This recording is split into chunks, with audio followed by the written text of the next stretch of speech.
A pandemia do novo coronavírus, segundo o Trend Topics do Google, uma espécie de termômetro que mede as buscas realizadas pelos internautas no dia 27 de abril, tinha o fim do coronavírus e quanto tempo o coronavírus fica no corpo, respectivamente, como os termos mais pesquisados. Estava entre 140% e 500%, acima dos demais termos pesquisados. Os dois termos, evidenciados pelo Google, refletem as duas maiores preocupações dos brasileiros que estão em isolamento e daqueles que estão com sintomas do vírus.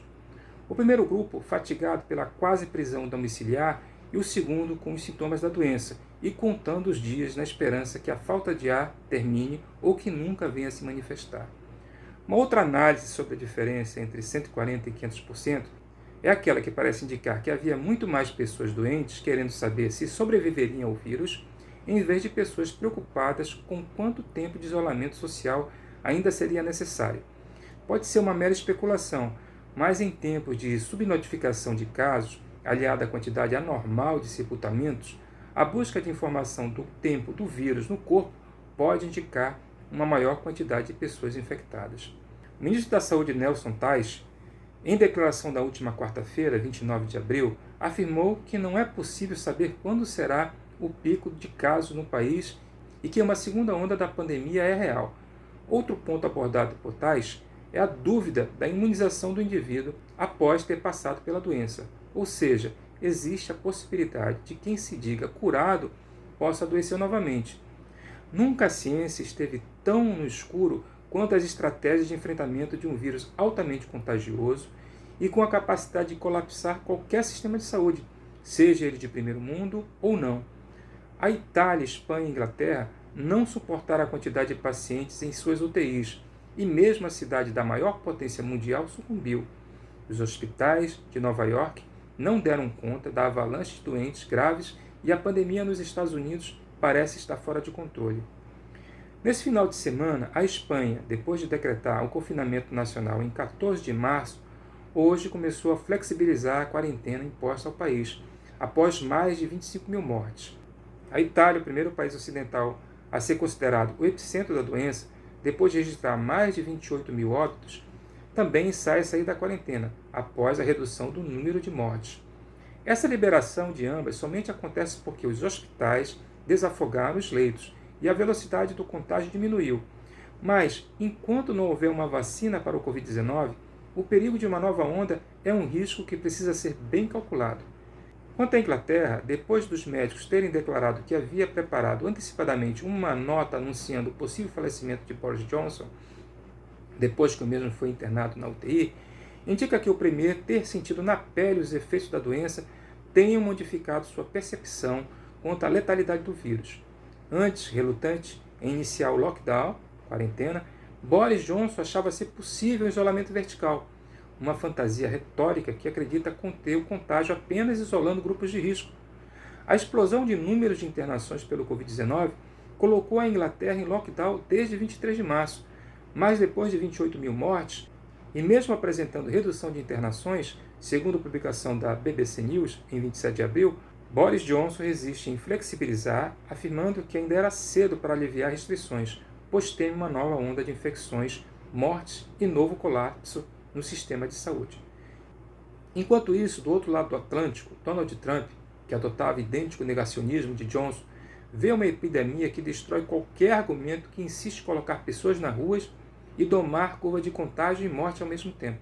O resultado dessa insistência perversa são mais de 67 mil mortes nos Estados Unidos e com a possibilidade de ultrapassar o número de mortes de Itália, Espanha e Inglaterra juntas. Porém, Donald Trump agora empenha-se em negar o seu negacionismo e repete a receita dos incompetentes, buscar achar um culpado, e tem como alvo a imprensa, a Organização Mundial de Saúde e a China. Porém, todas as imagens que mostram Trump subestimando o novo coronavírus voltam para desmenti-lo e restabelecer a verdade. Olhar para o contexto nacional e internacional buscando informações, modelos e experiências que possam indicar como agir localmente em nossas cidades é crucial para reduzir mais mortes pelo colapso hospitalar e o mais rapidamente abrir os serviços, comércio e indústrias que estão parados pela falta de demanda. Não se pode desejar combater o vírus reduzindo parcialmente a circulação de pessoas insistindo em um tipo de isolamento parcial, porque já se sabe que o vírus apenas espera um descuido de uma mão contaminada ser levada à boca, ao nariz e aos olhos. E o vírus pode estar em qualquer lugar, e com uma característica sinistra de indivíduos infectados e que sem sintomas algum podem transmitir a doença. O governador do Amazonas, Wilson Lima, em decreto assinado em 30 de abril, prorrogou para 13 de maio um fechamento parcial dos comércios e serviços que havia iniciado em 23 de março. O grande erro é a quantidade de estabelecimentos autorizados a funcionar como delivery, o que implica em colocar pessoas circulando no transporte público, pois entregar em casa também requer alguém que se desloque até o local de trabalho.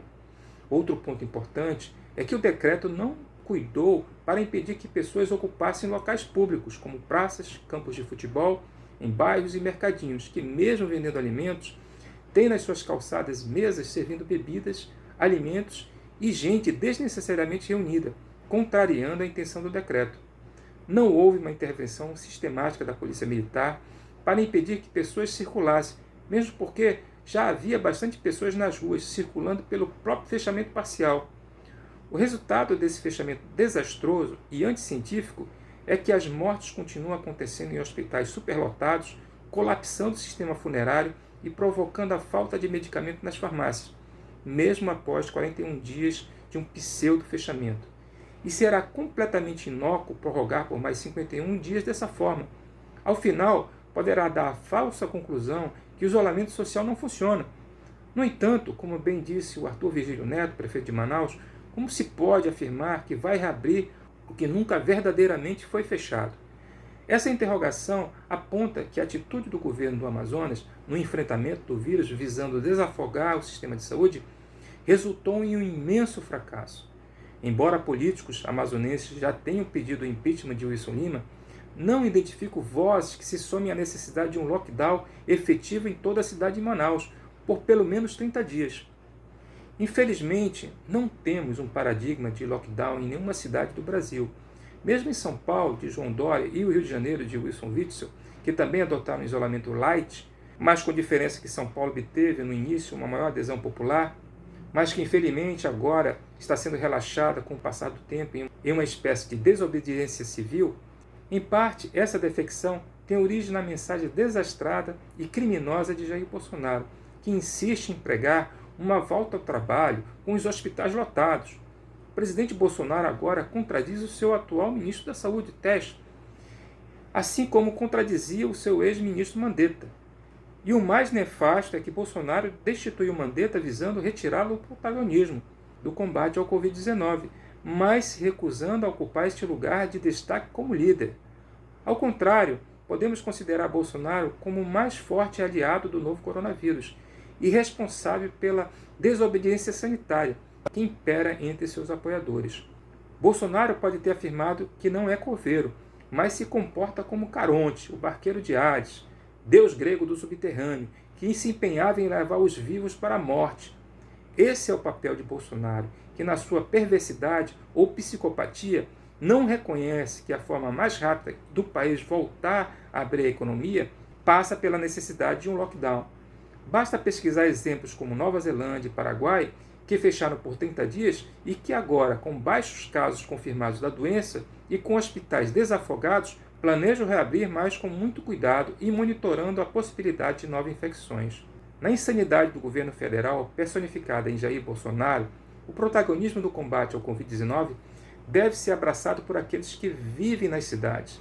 Será em nossos hospitais que buscaremos atendimento, será nas farmácias de nossas ruas que buscaremos medicamentos e em nossos cemitérios que sepultaremos nossos mortos.